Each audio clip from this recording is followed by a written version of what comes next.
Em nome do Pai, do Filho e do Espírito Santo. Amém. Meus irmãos, me sinto assim chamado a dar algumas orientações sobre aquilo que é mais importante na vida de um ser humano, a sua família. Você já parou para pensar qual a importância de uma família que procura assim se colocar diante de Deus e que dela recebe a graça de se assemelhar à família de Nazaré? Então, irmão, também eu faço assim um questionamento: qual tem sido a sua preocupação como homem ou mulher, no caso casal, ou mesmo que já não tem esse casal? Muitas vezes Deus ele leva o pai, a mãe, e você fica assim numa situação onde vai ter que conduzir. É o que realmente sobrou da sua família, da sua essência. Então nós sabemos que quando nós temos um Deus que está acima de nós, que nos orienta como Pai, que muitas vezes você pode perder tudo, mas tem esse Deus que está do seu lado, com certeza a coisa vai se estruturando. Então, diante disso, meus irmãos, nós precisamos entender que se a experiência com as pessoas, principalmente com a nossa família, é algo que nos realiza no amor, essa deve ser a maior missão que temos a cumprir.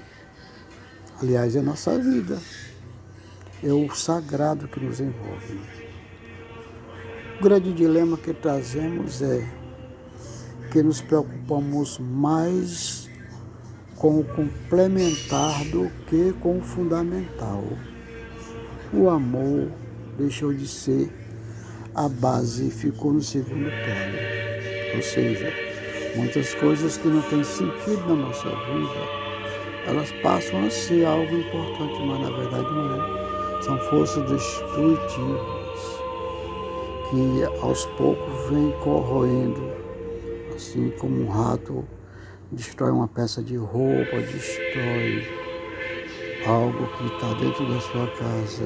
E assim, essa nossa falta de atenção, a minha, a sua, não sei, quando a gente permite que isso aconteça, vai, sem a gente perceber, destruindo o sagrado, que é a nossa família, que poderia ser, portanto, semelhante à família de Nazaré, Jesus, Maria e José. Alguns se casam e têm filhos para amar e ser amado.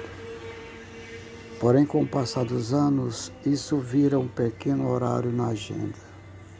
Mas a nossa vida neste mundo não é uma agenda. É algo que é assistido do alto dos céus. Isso não é simples expressão de palavra, ou que eu possa acreditar em Deus e você não é isso. A verdade é que o mundo sobrenatural envolve-nos nesse universo que a gente conhece muito pouco. Mas a gente sabe que algo nos conduz a um certo direcionamento, ou à luz ou às trevas. Irmãos, o mesmo acontece na relação com os nossos pais, voltando ao relacionamento familiar. Ou irmãos, e assim por diante. Pensar nessas questões é necessário, portanto, a fim de que refaçamos o nosso programa de vida de modo que tudo esteja ordenado para o amor.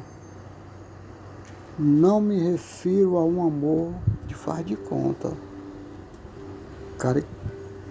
caricaturado, romântico ou idealizado, ou tipo assim uma farsa, falo de doação, de entrega, de sacrifício pelo outro, almas que se somam, que se misturam.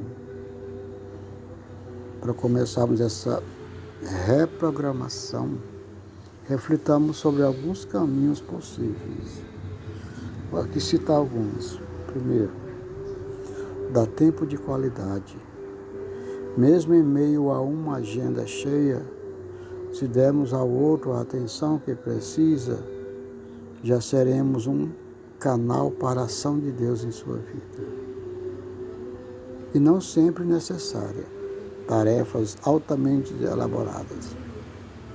Irmãos queridos, filhos de Deus, o mais importante é presença, com a disposição de estar inteiro para aquela pessoa que está do seu lado, com quem se vive. Apesar de todos os defeitos que ambos possuímos, nós aqui de modo geral, ainda que por alguns minutos, é a atenção como quem contempla o outro em toda a sua riqueza, de modo que sinta querido e cuidado. Amém? Pequenas ações, veja aí. 2. Antecipar-se em ajudar. É próprio do amor ver e agir antes de ser solicitado. Por isso não podemos improvisar. A caridade precisa estar no programa de todos os dias e se concretizar em ações. É uma ajuda oportuna sem medir esforços. Ou quando vamos ao supermercado e pensamos em levar algo que alguém de casa precisa ou que vai lhe fazer melhor, antes mesmo que ela peça ou ele. É como Nossa Senhora que, sem que lhe fosse pedido, foi estar com Isabel para ajudá-la na gestação. Essa passagem se confere em Lucas 1, 39 ao 40.